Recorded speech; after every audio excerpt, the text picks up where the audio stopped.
అందరికీ కూడా ముందుగా నా నమస్కారాలు తెలియజేస్తున్నాను.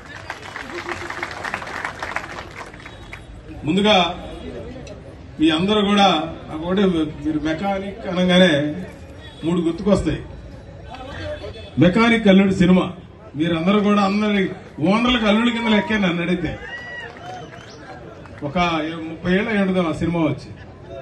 మెకానిక్ అల్లుడు అంటే ఒక రైతే రాజు రైతు మీద ఒక సినిమా ఉంది, జస్టిస్ చౌదరి జస్టిస్ మీద ఉంది, కానీ మెకానిక్ల మీద కూడా పేరు పెట్టి సినిమా చేసిన చిరంజీవి గారు చూపించారు. అది నాకు తెలిసి గ్రేట్. తర్వాత మనం అందరూ మెకానికల్ అనుకుంటే ఏమనుకుంటారంటే ఇవాళ అన్ని కులాల వాళ్ళు ఇక్కడ, అన్ని మతాలు, అన్ని ప్రాంతాలు, అన్ని పార్టీలు వాళ్ళు ఉన్నారు. ఇది సమైక్య జీవితం అంటే సమైక్యంగా ఉండటం అంటే ఇది గ్రేట్ మనకు కావాల్సింది. అన్నిటికంటే మీకు ఒక విషయం చెప్పాల్సింది ఏంటంటే మామూలుగా నేను ఎప్పుడో నాకు మొదట హైదరాబాద్ లో చదువుకున్నప్పుడు ఎస్డి బండి ఉండేది. ఎస్డి బండి ఉంటే అప్పుడు బళ్ళు చాలా తక్కువ ఉండేవి. ఒక 30-40 హైదరాబాద్ లో నేను పాలిటెక్నిక్ ఆ ఇంట్రెస్ట్ నాకు. ఆ బండి నేర్చుకోవాలంటే అప్పుడు ఎవరు బళ్ళు ఇచ్చేవాళ్ళు కాదు. ఎవరన్నా పార్క్ చేయమని ఇస్తే దొంగతనంగా దాన్ని తీసుకెళ్లి ఎక్కడో 2-3 సార్లు గేర్లు వేయడం కుదటం ఏదో జరిగేది. తర్వాత ఓనర్ 4 తనటం ఏదో జరిగేది. రాను ఎస్డి నుంచి హోండాలు యమహాలు అయిపోయింది. ఇప్పుడు ఇంకా బ్యాటరీ కార్లు రకరకాలుగా వస్తున్నాయి. నేను ఆలోచించేవాడిని ఏదన్నా ఒక మోటార్ సైకిల్ కనుక రిపేర్ అయితే షోరూమ్కి వెళ్తే 5,000 అయితే మెకానిక్ దగ్గరికి వెళ్తే 500 అయిపోద్ది. ఇది గొప్పతనం మీది. ఇది చాలా మందికి తెలియదు.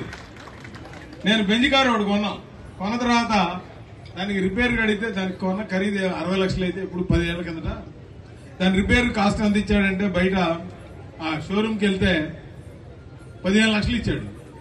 సరే మన ఫ్రెండ్ మీలాంటాడు అన్న ఎందుకు మా ఫ్రెండ్ ఉన్నాడు వాడికి చేస్తాడన్నాడు. వాడు మొత్తం కలిపి 3 లక్షల్లో మొత్తం చేసి పెడుతున్నారంటే మీరు మనిషికి ఆరోగ్యం బాగోపోతే మన బాడీలో పార్ట్లు చెయ్యి యాక్సిడెంట్ అయితే ఆర్థోపెడిషన్ దగ్గరికి వెళ్తాం, బ్రెయిన్ బాగోపోతే న్యూరోకి వెళ్తాం అట్లా. కానీ మోటార్ సైకిల్ కూడా ఒక పార్ట్లే. అటువంటిది అక్కడైతే 10 మంది డాక్టర్ల దగ్గరికి వెళ్ళాలి. మన మోటార్ సైకిల్ ప్రాబ్లం అయితే ఒక మెకానిక్ దగ్గరికి వెళ్తే మొత్తం డాక్టర్ లాగా చేసి పెడతాడు. అది కూడా చాలా ఫాస్ట్ గా. అంటే నీకు ఏ విధంగా ఇమిటి నాకు గంటలో వెళ్లాలంటే దాన్ని ఎట్టొకొట్ట నడిపించి పంపించే కెపాసిటీ అతని దగ్గర ఉంది, మెకానిక్ దగ్గర. అది గొప్పతనం. లేదు నాకు బాగా ఉంది ఇంకా బాగా చేయాలి, దాన్ని పాలిష్ పెట్టి పెయింట్ చేయాలంటే 10 రోజులు టైం తీసుకుని దాన్ని చక్కగా అందమైన పెళ్లి కూతురులాగా తయారు చేసే కెపాసిటీ కూడా మన మెకానిక్. మంచి ఫెస్టివల్ ఆదివారం మంచి రోజు మమ్మల్ని అందరినీ మీలాంటి వారి సోదరులతో కలవటం, మంచి కార్యక్రమాలు పిలవటం చాలా అదృష్టంగా భావిస్తూ ముందుగా నాకు సోదరులు ఒక టైగర్ సెన్సేషనల్ ఎమ్మెల్యే ఇది చెప్పాలి. కొంతమందికి ఇదే ఆయన అంటే చెప్పాలంటే కొన్ని మాటలు చెప్పకూడదు డయాస్ మీద. కానీ మామూలుగా మేమందరం మీసాలు పెంచుకోవాలంటే మాకు చేత కాదు. ఆయనకి మాత్రం మీసాలు ఇవ్వాలన్న సిచ్యువేషన్ లో ఆయన ఒక్కడే పెంచాడు ఎమ్మెల్యేలో. అంత ధైర్యం. అదే వేదిక మీద ఉన్నటువంటి పెద్దలందరూ కూడా, ఎందుకంటే కార్యవర్గ సభ్యులైనా కింద కూర్చున్నాడు అందరూ ఈక్వల్ ఉన్నటువంటి పెద్దలందరికీ వేదిక మీద ఉన్న ఇప్పుడు ఇచ్చేసినటువంటి సోదరీమణులకు పత్రిక ఏంటంటే మీది కూడా ఈ అసోసియేషన్ కి గుర్తింపు ఇవ్వాలని. డెఫినెట్ గా ఇక్కడ కూటమి ప్రభుత్వం ఉంది. చంద్రబాబు నాయుడు గారు, పవన్ కళ్యాణ్ గారు, మరి అదేవిధంగా స్టేట్ లో పురంధేశ్వర్ గారు, సెంట్రల్ లో మోడీ గారు. ఇవాళ ఆయుష్మాన్ భారత్ మీ అందరికీ కార్డు ఆన్లైన్ లోకి వెళ్తే 5 లక్షల వరకు ఎక్కడైనా ఫ్రీగా వైద్యం చేసుకునే అవకాశం మీకు కూడా ఉంది. అసంఘటిత కార్మికులతో పాటు మిమ్మల్ని కూడా చేర్చాల్సిన అవసరం ఉంది. డెఫినెట్ గా ఢిల్లీ దాకా తీసుకువెళ్లి మన ఇక్కడ ఉన్నటువంటి మన కూటమి ప్రభుత్వం ఉంది కాబట్టి దీన్ని ప్రమాణంగా ఇంతవరకు చాలా వరకు నాకే తెలియదు ఎంతమంది మీరు ఉన్నారని.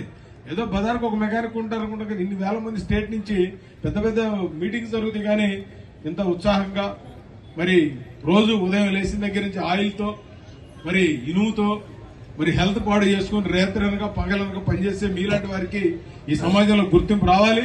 మీ అసోసియేషన్ ప్రభుత్వం కూడా గుర్తించాలని చెప్పి నేను గట్టిగా నవ్వుతా ఉన్నాను. కాకపోతే ఒక టావులో గుండెలే ఉండవు.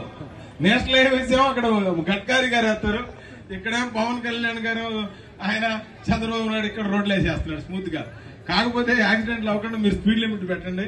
ఒక్కొక్కళ్ళు 100, 200 వెళ్లే పరిస్థితి ఉన్నాయి. కొన్ని బళ్ళు అయితే నేను చూస్తున్నా, మా కార్లు క్రాస్ చేసి వెళ్తున్నారు బళ్ళు కూడా. సో మీ యొక్క సమస్యలు ఏవైతే ఉన్నాయో తప్పకుండా మా వైపు నుంచి 100% నెక్స్ట్ ఇయర్ మళ్ళా మీరు మీటింగ్ పెట్టండి, ఎక్కడ పెట్టినా మేము కూడా వస్తాం. అప్పుడు కొంత రిజల్ట్ తీసుకొచ్చే కార్యక్రమం, మీ అందరికీ కూడా గుర్తింపు తీసుకొచ్చే కార్యక్రమం చేస్తామని చెప్పి మనవి చేస్తూ నేను సెలవు తీసుకుంటున్నాను. భారత్ మాతాకి, భారత్ మాతాకి, భారత్ మాతాకి.